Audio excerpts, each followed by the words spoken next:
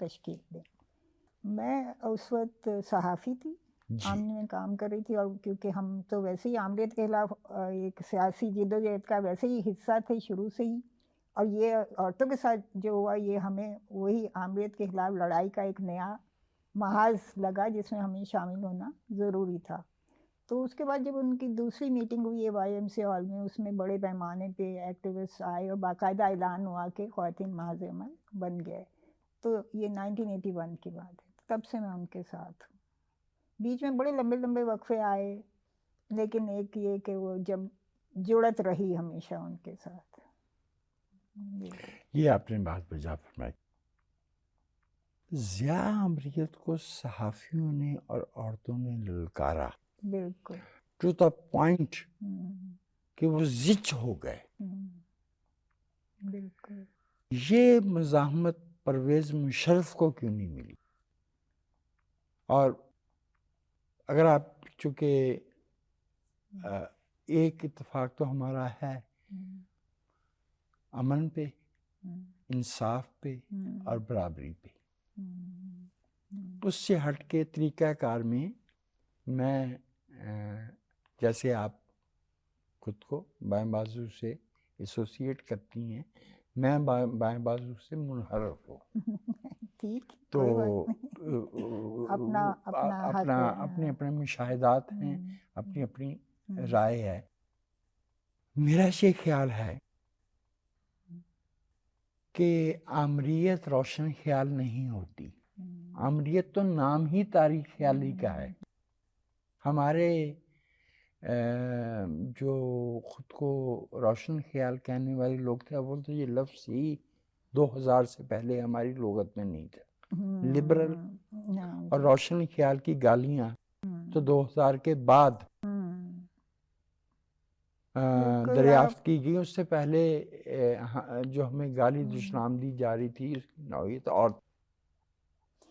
لیکن وجہ اب یعنی ہم چیزوں کو نا الگ الگ پیسز میں نہیں دیکھ سکتے. جی, آپ مشرف کی آمریت کی بات کر رہے ہیں نا, لیکن اب چیزوں کو ہولسٹک دیکھنا پڑے گا کہ یہ آمریت یا یہ فوج کا عمل دخل جو ہے یہ کب سے تھا.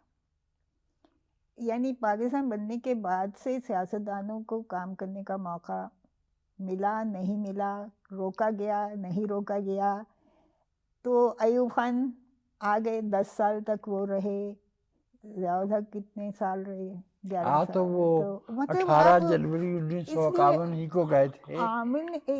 ایک نے آ کے کچھ کر دیا نہیں, یہ ہماری تاریخ میں یہ بن گیا ہے. اور ہم لوگ جو یعنی جمہوریت کے لیے ہمیشہ کھڑے رہے, اور تو اب ہم اسی سٹیج پہ ہیں کہ ہماری سمجھ میں نہیں آتا کہ ہم اس جہاں جڑیں اتنی گہری ہو چکی ہیں دوسری طرف والوں کی, وہاں سے ہم جو جمہوریت کی بات کرتے ہیں یا ہم وہ ہم اس میں سے انہیں کیسے نکالیں, یا ہم کیسے اپنے آپ کو لے کے آگے چلیں, کیونکہ یہ تو معاملہ یہاں بہت بہت گڑبڑ ہو چکا ہے. بہت گڑبڑ ہو چکا ہے. پچھلے 8 برس میں جمہوریت کو پاکستان کے لیے مناسب بندوبست سمجھنے والوں کی تعداد میں 40% کمی واقع ہوئی. تو ہوگی.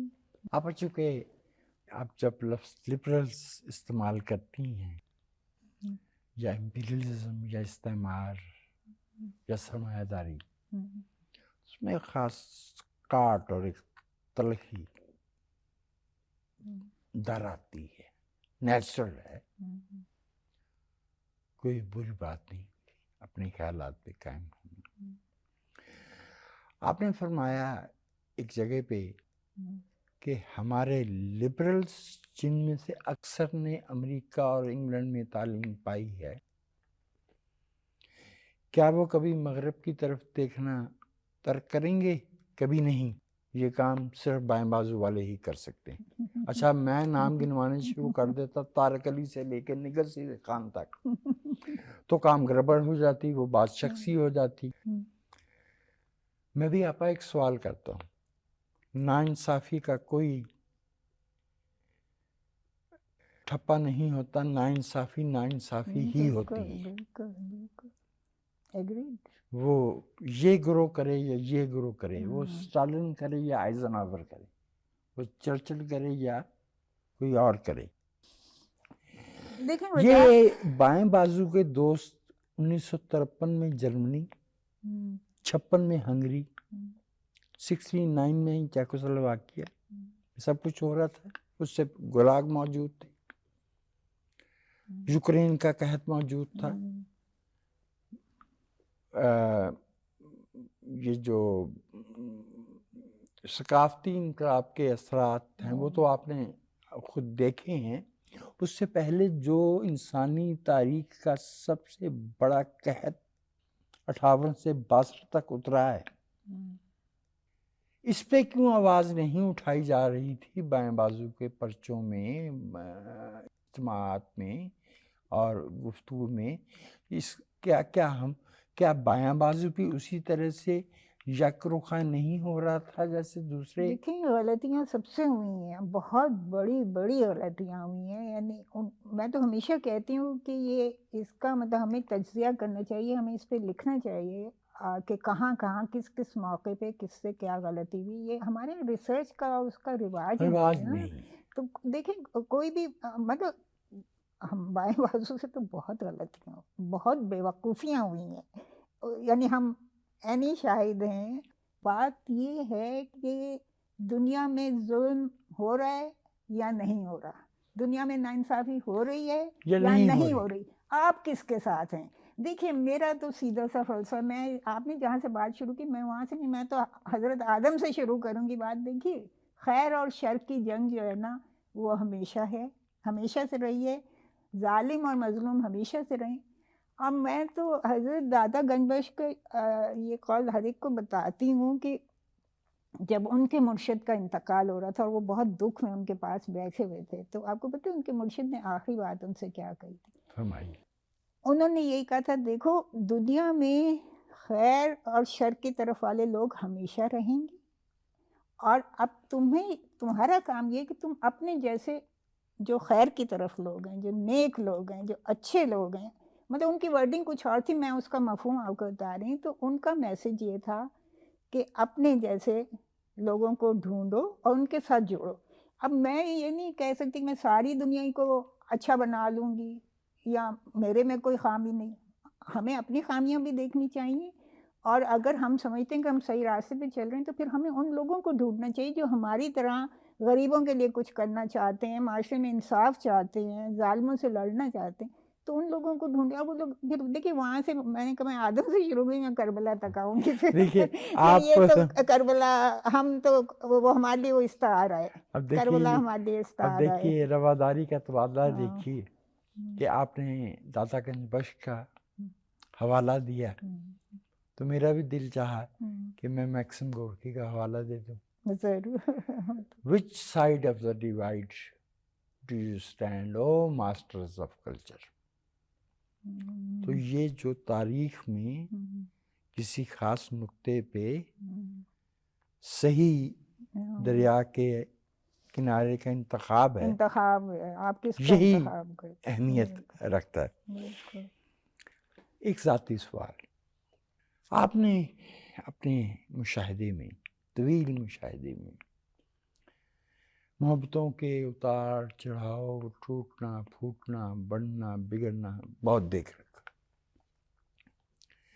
آپ یہ جو محبت کا بلا فصل بغیر کسی رکھنے کے استوار رہنا اور دائمی پائیداری، یہ فطری ہے یا مین میڈ ارینجمنٹ ہے؟ کیونکہ مور آفن دین ناٹ زیادہ حالات میں تو یہ ریئلائز نہیں ہوتا. اب پتہ نہیں آپ کیسے لے رہے ہیں محبت کو یا کچھ. اب یہ دیکھیں اس پہ بھی ڈیپینڈ کرتے ہیں نا کہ اب آپ جب نوجوان ہیں تو وہ تو آپ کے ہارمونز کیسے کام کر رہے ہیں اور آپ کے بایولوجیکل نیڈز کیا. ایک تو محبت وہ ہوتی ہے نا جو شاعری زیادہ تر اسی پہ ہو رہی ہے، افسانے بھی اسی پہ ہو رہے ہیں. اور مقبولیت بھی اس پہ مل ہاں رہی ہے۔ مقبولیت بھی اسی کو مل رہی ہے، لیکن ایک محبت ہوتی نظریاتی، آپ اپنے نظریات سے محبت کرتے ہیں جی، اور ان نظریات میں صرف بائیں بازو نہیں، اس میں صوفیزم بھی آ جاتا ہے، اس میں خالق سے محبت بھی آ جاتی ہے۔ اگر آپ اس سے دوستی کر لیں نا تو آپ کو بہت سی چیزوں کے جواب مل جاتے ہیں۔ تو یہ آپ کے اپنے مطلب دیکھیے، میں سمجھتی ہوں کہ ایک جو اصل سچائی ہے وہ بیچ میں ایک نقطہ ہے، ایک دائرہ ہے، اب اس دائرے پہ ہم سب کھڑے ہیں، اب ہم وہ جو بیچ میں نقطہ ہے، جو اصل حقیقت ہے، جو اصل سچائی ہے، اس تک جانے کے لیے ہم اب کون سے راستے کا انتخاب کرتے ہیں، یہ ہم پہ ہے، وہ انتخاب کی بات ہے کہ ہم کس راستے سے اس الٹیمیٹ ٹروتھ تک پہنچنا چاہتے ہیں، یہ ہم انسانوں کو خود فیصلہ کریں۔ بجا فرمائے۔ آپ نے جہاں جہاں پاکستان کی اقتصادی لبرلائزیشن کی اصطلاح استعمال کی، بھلے اس کو آپ نے واوین میں تو نہیں رکھا، لیکن کاٹ محسوس ہوتی تھی کہ آپ کی ناپسندیدگی ہے، تو آپ سوال کرتے ہیں معیشتاً کہ 50 کی دہائی کے ابتدائی برسوں میں وہی میکارتھیزم، جان فاسٹر ڈلس، بہت تو ہم نے اس مدد کو جو ہمیں مل رہی تھی استعمال کرتے ہوئے غلط ترجیحات کا انتخاب کیا، زرعی اصلاحات نہیں کی، عوام کو تعلیم نہیں دی، اپنے اندر جو ہے وہ مضبوط، مستحکم، شفاف سیاسی رویوں کو نہیں آنے دیا۔ یہ آپ سب جو کہہ رہے ہیں آپ صحیح کہہ رہے ہیں، اور اس میں دیکھیں، اس میں جواب جو یہ جن ملکوں کے آپ نے نام لیے، تو اس میں کیا ہم یہی کہتے ہیں نا کہ کوریا نے ہمارا 5 سالہ منصوبے اور وہ لیے تھے، ہاں یہ ہم کہتے ہیں نا، جی، کس نے؟ ڈاکٹر محبوب الحق نے بنائے تھے نا۔ جی جی، ڈاکٹر محبوب الحق ہی نے کہا کہ 22-23 خاندانوں کا قبضہ ہے پاکستان پہ، تو یہ اچھا دیکھیں، ہم یہ جو آپ پوچھ رہے ہیں کہ کیوں نہیں ہوا، ہم کیوں نہیں ساؤتھ کوریا کی طرح ترقی کی یا ہم نے باقی ملکوں کی طرح، تو ہمارے ہاں یہی یہ جو 22-23 کا قبضہ تھا نا، جسے اب آپ ایلیٹ کیپچر بھی کہتے ہیں آج کل کے بچے نئی زبان میں، تو ہم نے تو وہی 22 خاندان سے شروع کیا تھا، تو وہ ہمیں تو لگتا ہے کہ خرابی کی جڑ وہی تھی۔ ایک تو یہ کہ وہ ان کا یعنی ایک سرمایہ دار محدود طبقہ جو پورے پاکستان کو کنٹرول کر رہا تھا، اور دوسرے بیڈ گورننس، کیونکہ جو حکومت میں لوگ تھے وہ بھی انہی کو خوش کرنے کے چکر میں رہتے تھے، سرمایہ داروں کو انہی کے ساتھ مل کے کھانے پینے۔ 1969 آپ کراچی یونیورسٹی میں داخل ہوئیں، اور 7 برس بعد حسین نگی صاحب کے بعد آ کے سجادہ نشین کیس ہوا میرے بعد، آپ نے الیکشن لڑا اکنامکس ڈپارٹمنٹ میں اور جیتا۔ آپ نے ایک جملہ کہا تھا کہ تدریسی عملہ بیشتر رجت پسند تھا۔ بیشتر کیا تھا؟ رجت پسند، جی قدامت جی پسند ہاں، تھا۔ کراچی یونیورسٹی میں چھائے ہوئے تھے ایک تو جماعتیے، اور پھر وہی لوگ انہی کو جابس وہاں مل جاتی تھیں، تو جو فیکلٹی تھی وہ بھی ساری پرو جماعتی تھی۔ اور میں اب اس پہ چاہوں گا کہ چونکہ آپ نے تو دیکھ رکھا ہے تو آپ کے یہ سب چیزیں علم میں ہیں، اشتیاق حسین قریشی پوسٹل وہ جو ٹکٹ ہوتے ہیں ان پہ چھپنے کے قابل نہیں، is one of the national criminals. یہ وہ شخص ہے جس نے یہ قانون منظور کروایا کہ ایک شخص قانون ساز ادارے کا رکن رہتے ہوئے بھی سرکاری ملازم ہو سکتا ہے۔ اچھا، یہ مجھے نہیں پتا۔ اچھا، یہ کب کرایا؟ جب وہ 1948 میں۔ او اچھا، آپ جب کی بات کر رہے ہیں؟ اچھا اچھا، نہیں یہ مجھے نہیں پتا، میرے علم میں جب یہ دلی سے آئے تھے، یہ جو جس زمانے میں آپ بات فرما رہی ہیں نا، تب تو ایوب ان کو وزیر وغیرہ بنانے کے وہ بعد وائس چانسلر تھے جب۔ وائس چانسلر بنایا تھا، اور یہ سارا کچھ کر رہے تھے۔ یہ سارا ہیزرڈ نہیں ہو رہا تھا، جیسے آپ نے کہا تھا کہ یہ ہولسٹک تھا۔ ویسے میں آپ سے عرض کروں، آپ جس منطقے میں ہمارا ملک بنا، یہ روایتی طور پہ ہے ہی قدامت پسند، اس کی اکثریت قدامت پسند ہے۔ ہاں، ان میں اچھی خوبیاں، رواداری کی، کچھ محبت کی، کچھ مہمان نوازی کی، کچھ دوسرے کے احترام کی، وہ ہیں، لیکن سیاسی شعور اگر ہے تو پھر میں آپ ہی کا ایک جملہ دہراؤں گا۔ ہم کہتے ہیں کہ ہمارے بزرگوں نے انگریز سے آزادی کے لیے تحریک آزادی چلائی، اگر 30 اور 40 کی دہائی میں ہمارے میں اتنا سیاسی شعور تھا کہ ہم ایک غیر ملکی قابض حکومت کے خلاف تحریک چلا رہے تھے، صاحب یہ کیسا سیاسی شعور تھا جو 10 سال میں تحلیل ہو گیا؟ یعنی کچھ سال پہلے اگر آپ نے یہ باتیں کہی ہوتی تو میرا روایتی جواب یہی ہوتا کہ دیکھیں انڈیا میں ہمیشہ جمہوریت رہی، وہاں کبھی مارشل اللہ نہیں آیا، لیکن اب ہم وہ بھی نہیں کہہ سکتے کیونکہ وہاں مودی آ گئے ہیں، اور وہ تو بالکل ہی، وہ تو یعنی گیا گزرا، لٹیائی ڈبو دی۔ تو میں تو اب وہ بھی نہیں کہہ سکتی۔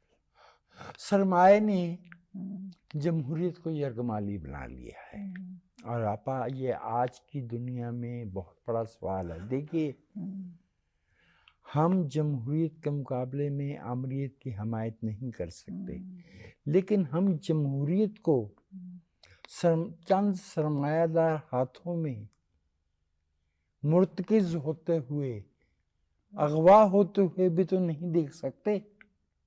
وہ تو دیکھ رہے ہیں نا، ہو گئی ہے۔ آپ یہ مجھے بتائیں، آپ یا میں الیکشن لڑ سکتے ہیں؟ آپ تو لڑی بھی تھیں اور جیتی بھی تھی۔ نہیں، یہ وعدے الیکشن قومی اسمبلیوں، صوبائی اسمبلیوں کی، مطلب کروڑوں روپیہ چاہیے نا، آپ کے پاس ہے یا میرے پاس ہے؟ نہیں ہے نا۔ کچھ وہ ہے، جمہوریت کو جو نقصان پہنچا ہے، کچھ وہ نقصان پہنچا ہے۔ دیکھیے، اس میں ایک تو 85 کا انتخاب مائل سٹون تھا، جس نے ہمارے ملک کے انتخابی عمل سے سیاسی شعور نکال کے ذات، برادری، فرقہ، پیسہ ڈال دیا۔ کہ ابھی نہ مرد نہ عورتیں جو مڈل کلاس کے ہیں وہ ابھی اس پروسیس میں آ ہی نہیں سکتے، کیونکہ یہ پروسیس اتنا مہنگا ہو گیا ہے کہ یہ صرف اور صرف سرمایہ داروں، جاگیرداروں، ایلیٹ کا رہ گیا ہے۔ آپ کا میرا ہے ہی نہیں یہ پروسیس۔ لیکن آپ کو معلوم ہے کہ جب آپ لکھتے تھے تو آپ کے قلم میں اور آپ کے لفظ میں اور آپ کے جملے میں ایک طاقت ہوتی تھی، جس پہ ایڈیٹر لال نشان لگاتا تھا، تو اس کا مطلب یہی ہوتا تھا نا کہ یہاں کچھ ایسا کہا گیا ہے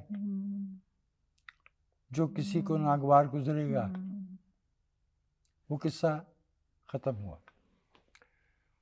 ہمیں آگے چلنا ہے، ابھی سوال رہتے ہیں لیکن وقفہ۔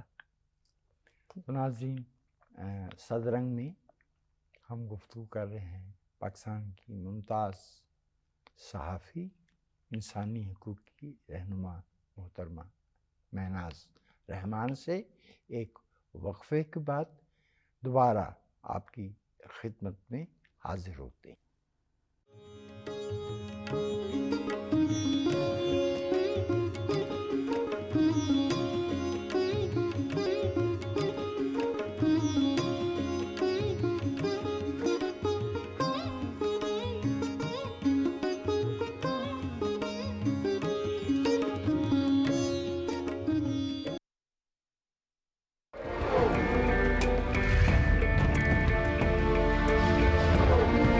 آزادی کا مطلب بے لگام ہو جانا نہیں ہے۔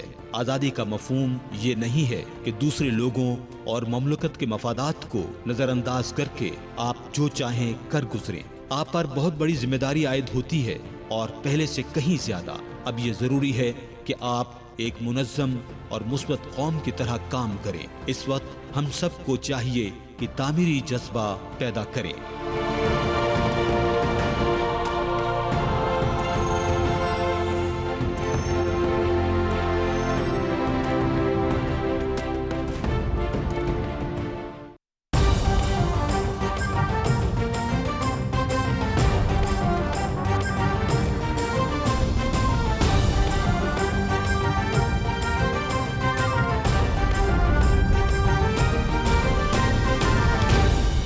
درست، ہر وقت، بر وقت۔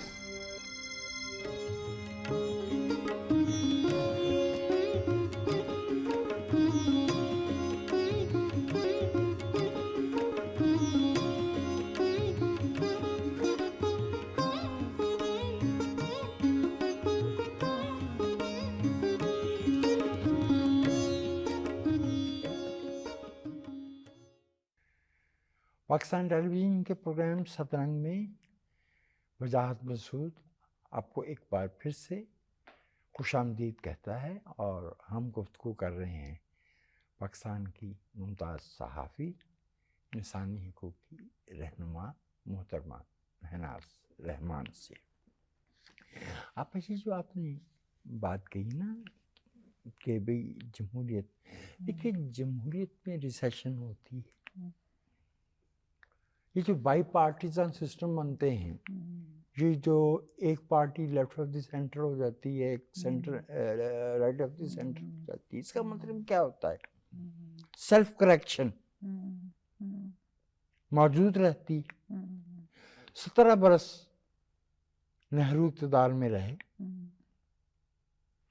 اور کوئی میرے خیال میں کوئی 27-28 برس نہرو خاندان حکومت کرتا رہا، لیکن وہ 19 مہینے کی ایمرجنسی اندرا گاندھی کو اڑا کے لے گئی۔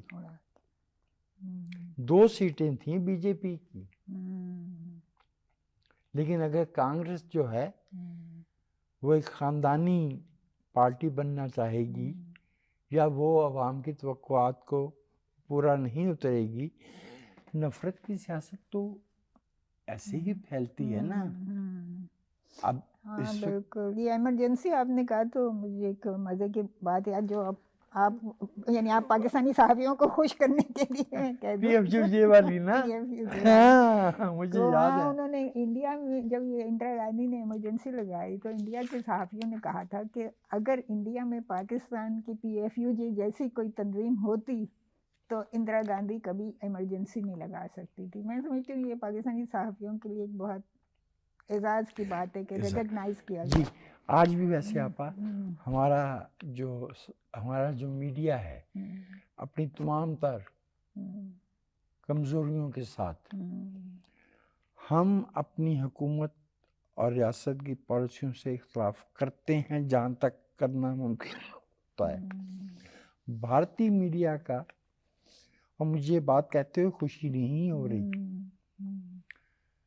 رویہ عام طور پہ پرو اسٹیٹ، جسے وہ پرو یونین کہتے ہیں اور پرو گورنمنٹ کہتے ہیں، یہ گودی میڈیا والا اصطلاح تو اب استعمال ہونا شروع ہوئی، یہ پرانی چل رہی ہے۔ وہی 2-4 لوگ ہوتے تھے مخالفت کرنے والے۔ ایک بہت ہی مشکل سوال ذاتی حوالے سے آپ سے، آپ کے شریک حیات آفاظ الرحمان ایمانداری، اخلاقی جرت، پیشہ ورانہ اہلیت اور بہادری کا ایک غیر معمولی نمونہ تھی، اس کے باوجود وہ آپ سے ایک روایتی ماں اور روایتی گھریلو خاتون کے کردار کی توقع کرتے تھے، اور اس ضمن میں صرف آفاظ الرحمان کا نام نہیں آتا۔ کیسے دیکھتے ہیں آپ اس کو؟ میں ظاہر ہے شروع میں مجھے بہت تکلیف بھی ہوئی، غصہ بھی آیا۔ میں نے دیکھا کہ پاکستان کے سارے لیفٹسٹ اور پروگریسو مردوں کا یہ تھا کہ گھر سے باہر نکلیں تو انقلاب اور عورتوں کی آزادی اور سب ہونا چاہیے سب، لیکن گھر میں وہ پتہ نہیں وہ صدیوں کی تربیت تھی یا کیا، کہ گھر میں گھستے یہ کہ بھئی عورت کچن میں گھسے، عورت کھانا بنائے، عورت. میری دوست لالی یہی کہا کرتی تھی کہ جیسے جب وہ بھی کام کرتی تھی، وہ صحافی تھی وہ بھی، اور ان کے ہسبینڈ تو خیر ماشاء اللہ اس وقت پاکستان کے ٹاپ کے صحافی ہیں، تو وہ یہی کہتی تھی کہ جس دن کام والی نہیں آتی تو مجھے دفتر سے چھٹی کرنی پڑتی ہے، ہاں میرا شوہر کبھی نہیں کرے گا. تو یہ ہمارے یہاں پھر پدر سری کی بات آ جاتی نا، وہ کیونکہ ابھی تک ہم لیفٹ کی بات کر رہے ہیں، لیکن لیفٹ کے ساتھ پیٹریارکی کی بات کرنا بھی ضروری ہے کہ جو پدر سری معاشرہ تو یہ نا کہ مردوں کو یہی سکھایا جاتا ہے، اب چاہے وہ باہر نظریاتی طور پہ کتنی قربانیاں دے رہے ہوں، کتنی جد و جہد، ہم ان پہ کوئی مطلب وہ نہیں حرف زنی نہیں کر سکتے، بالکل وہ سچے ایمانداری سے کر رہے ہوتے ہیں باہر، لیکن گھر میں ان کا یہی ہوتا ہے کہ یہ جو کچن سنبھالنا ہے یہ بیوی کا کام ہے، بچے پالنا بیوی کا کام ہے، بچے بیمار ہو جائیں تو چھٹی بھی دفتر سے بیوی ہی کرے اگر وہ ورکنگ وومن ہے. تو اب آپ یہ دیکھیں یہ جو عورت مارچ کی بات ہوتی ہے وہ ہم نے ایک نعرے کا ذکر کیا، لیکن پہلے والے مارچ میں شاید یہ بھی نعرہ تھا کہ اپنا کھانا خود گرم کرو، جو بچے نے لگا. تو اس پہ یہی ہنسی آ رہی تھی کہ ہمارے دور میں تو ظاہر ہے پھر ہم سپر وومن بننے کی کوشش کرتے تھے کہ باہر بھی سارے پرفیکٹ ہیں، گھر میں بھی پرفیکٹ ہیں، ہم پہ کوئی وہ حرف نہ آئے کہ ہم کھانا اچھا نہیں بنا رہے، ہم گھر صاف نہیں رہے، یعنی ہم عورت ہیں تو ہمیں سب کچھ ہمیں ہی کرنا ہے، مرد کو صرف باہری کا کرنا ہے. تو اس چیز کو توڑنے میں اور اس میں فیمنزم کو ظاہر ہے جو فیمنزم ایک چل رہا ہے پھل پھوٹ رہا ہے، اس کا دیکھیے دنیا میں سب سے بڑا مسئلہ یہی ہے کہ باہر کی دنیا میں تو مرد نے مان لیا کہ عورت آ جائے نوکری کرے اسی کی طرح کرے، لیکن گھر میں وہ نہیں مان رہا. گھر میں گھر کے کام میں وہ حصہ گھر کے کاموں میں اب بہت کم لوگ ہیں جو لیتے ہیں، اور جو لیتے بہت اچھی بات ہے کہ لیتے ہیں. آپ چین میں ہم نے دیکھا تھا کہ وہ میاں بیوی دونوں کام کرتے تھے، تو جو اگر میاں پہلے آ گیا گھر میں تو کھانا بناتا تھا. لیکن ہمارا معاشرہ ذرا مختلف قسم کا نا، یہاں یہ بات ایکسیپٹ کرنے میں، مطلب ہوٹلوں میں آپ کھانا بنا دیں گے، شیف بن جائیں گے، لیکن گھر میں کھانا نہیں. ایک اور سوال، اچھا چونکہ حفاظ الرحمان اب ہماری تاریخ کا حصہ ہیں، and one hopes that due respect and credit will be conferred upon ہم. جب ہسٹری اپنا فیصلہ دے گی تو کچھ تنقیدی نکات بھی ہوتے ہیں. حفاظ الرحمان 69 میں چین دیکھ آئے تھے، اور اول تو یہ کہ ذہنی شعور کی جس سطح پہ حفاظ تھے انہیں تو 58 سے 62 والے قحط کا بھی علم ہونا چاہیے تھا، سمجھ گئے ٹھیک سے. آپ کو نہیں بتاتے تھے کہ انہوں نے کیا دیکھا؟ مجھ کو نہیں، ساری لیفٹ کو نہیں بتاتے تھے. مساوات میں تھے نا ہم، جب یہ چین سے واپس آئے تو مساوات میں ہم نے جاب کی ہے، ہماری تو شادی مساوات میں ہوئی نا. ہاں جی، تو لیکن کسی کو نہیں بتاتے تو اس کا مطلب کیا ہوا؟ کیا یہ وہی دائرہ نہیں ہے جو ایک عقیدہ پرست جو ہے وہ اپنے عقیدے کی لاؤ کے گرد حصار بنا لیتا ہے کہ کہیں اس کی نزاکت کو؟ نہیں ہو سکتا ہے، میں آپ کویشچن نہیں کروں گی آپ کی سوال، لیکن میں وہی ایمانداری سے اور اپنی ذاتی تجربے ذاتی بات بتا رہی ہوں کہ وہ زمانہ جس وقت یہ مساوات نکلا ہے اور ہم سب، تو ہم چین کے اتنے دیوانے تھے، ہم لیفٹ کے نظریات کے اتنے دیوانے تھے کہ اگر کوئی اس وقت چین کے خلاف بات کرتا تو شاید، یعنی ہم اتنے جذباتی تھے. سال کون سا تھا کم و بیش؟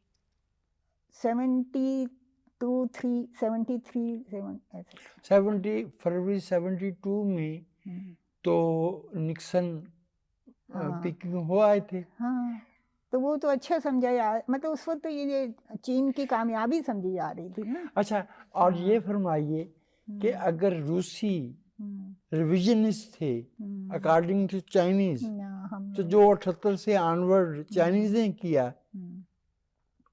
یہ ہماری غلطیاں ہیں، میں اعتراف کر رہی ہوں، لیفٹ کے لوگوں سے غلطیاں ہوئی. اور ہم جو پرو چائنا لوگ تھے، ہم تو یعنی ہمارا سائنٹیفک سے زیادہ ایک جذباتی محبت تھی چین سے. بس وہ چین کے لیے ہم دیوانے تھے, عاشق تھے, کیا تھے مجھے نہیں پتا وہ کیا دیوانگی تھی, لیکن وہ دور ایسا ہی تھا, وہ دور ایسا ہی تھا. آپا ایک ذاتی مشاہدہ عرض کرنا چاہتا ہوں, چونکہ یہ جو ایڈیالوجیز ہوتی ہیں یہ انسانوں کے عام رویوں پہ بھی اثر انداز تو ہوتی ہیں. میں جب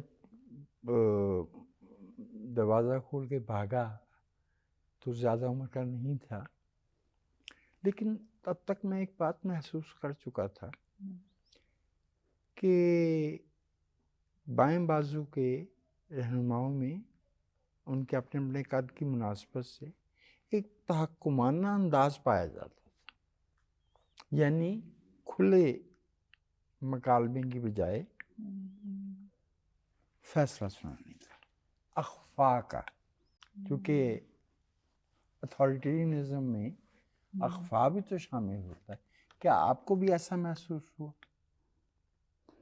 دیکھیے جو آپ کہہ رہے ہیں وہ ہوتا تھا, لیکن اس وقت ہم اتنے یعنی اس چیز میں اتنے ڈوبے ہوئے تھے کہ ہمیں وہ برا نہیں لگتا تھا اس وقت.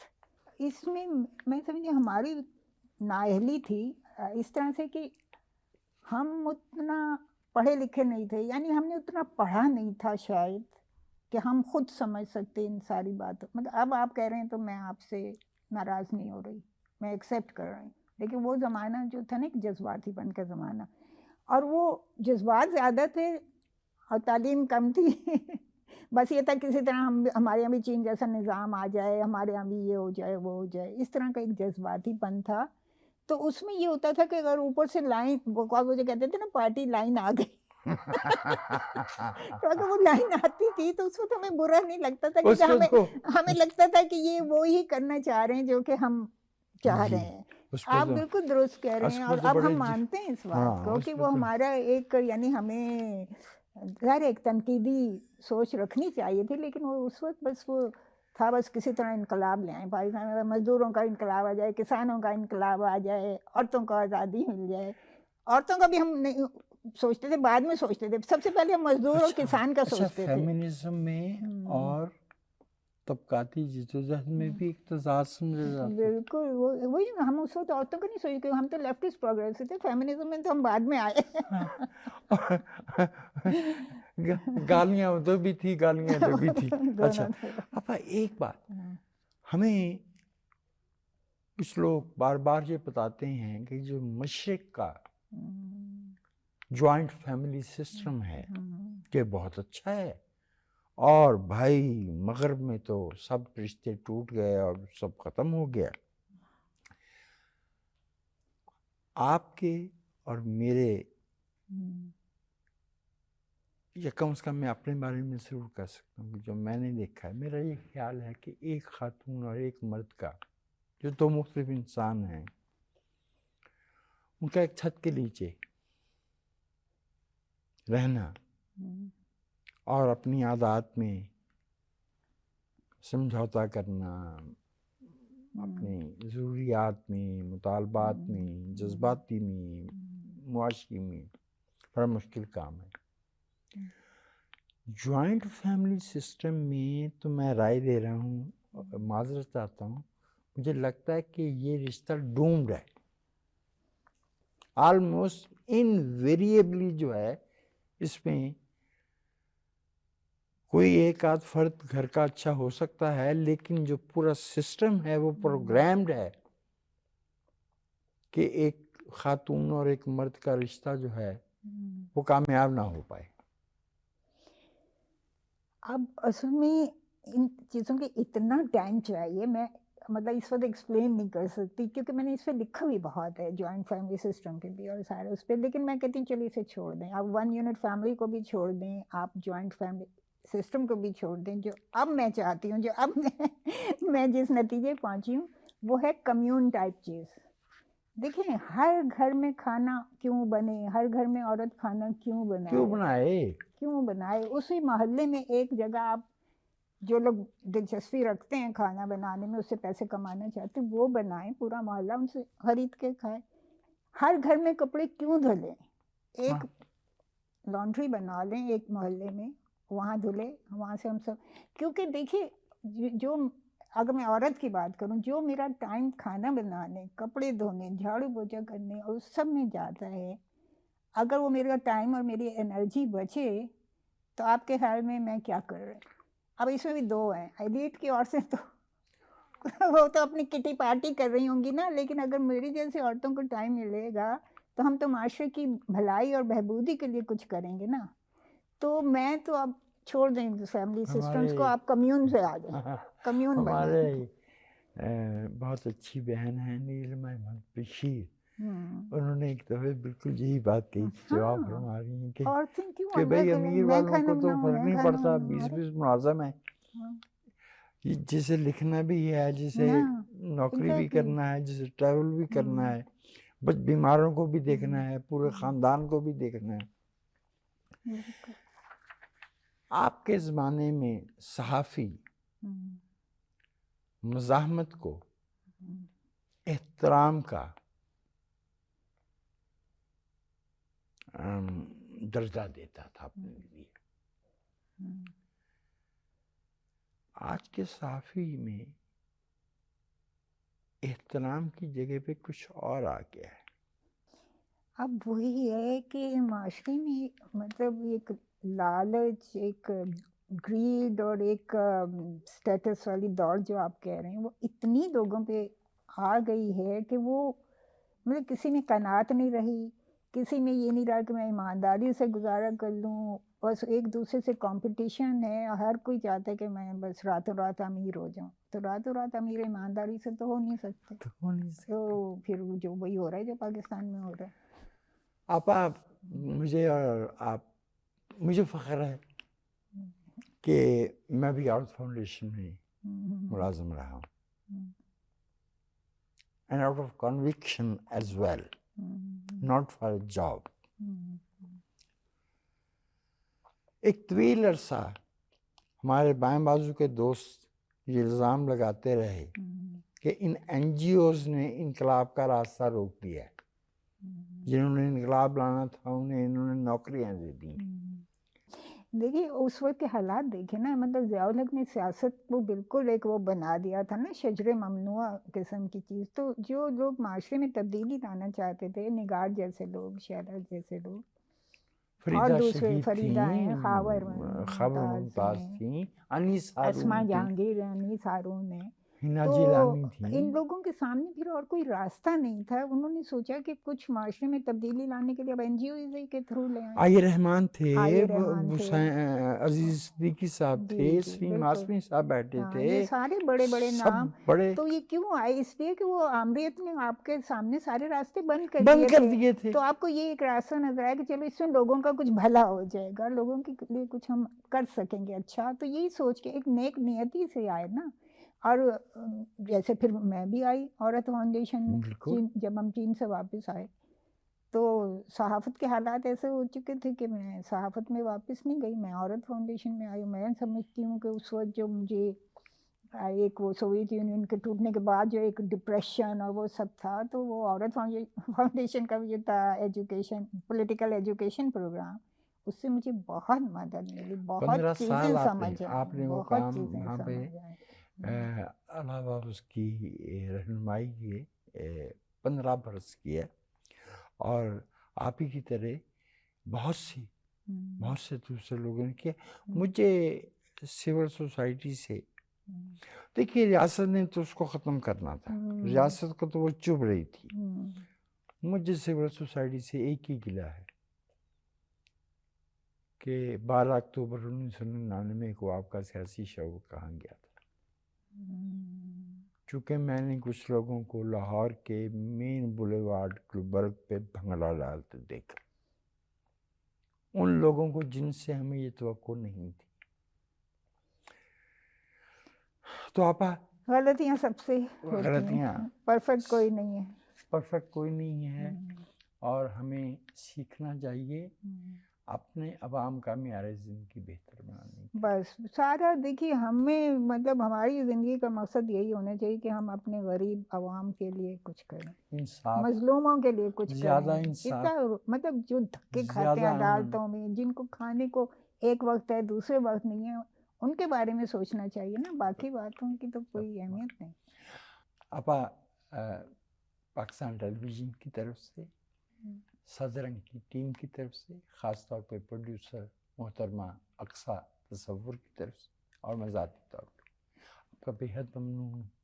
آپ کراچی سے بہت ہی کم وقت کے لیے تشریف لائیں اور آپ اس میں سے آپ نے ہمارے لیے اتنا وقت نکالا. ہم آپ کے بےحد ممنون ہیں، ہم آپ کے بےحد نہیں، شکر میں گزار آپ ہیں. کی شکر گزار ہوں کہ آپ نے مجھے موقع دیا، لیکن وہی بات ہے کہ وقت ہمیشہ کم لگتا ہے. مطلب باتیں بہت ہو سکتی ہیں لیکن ظاہر ہم ٹائم کی پابندی ہمیشہ کرنی پڑتی ہے. تو ٹھیک ہے، کافی ایک جبر تاریخ کا ہے اور ایک جبر وقت وقت کا کا ہے.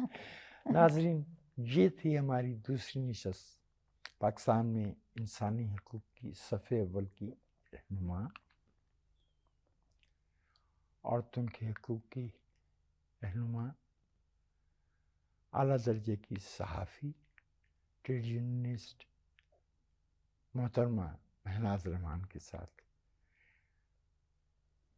صدرنگ سے وجاہت مسعود کو اگلے ہفتے تک کے لیے اجازت دیجیے.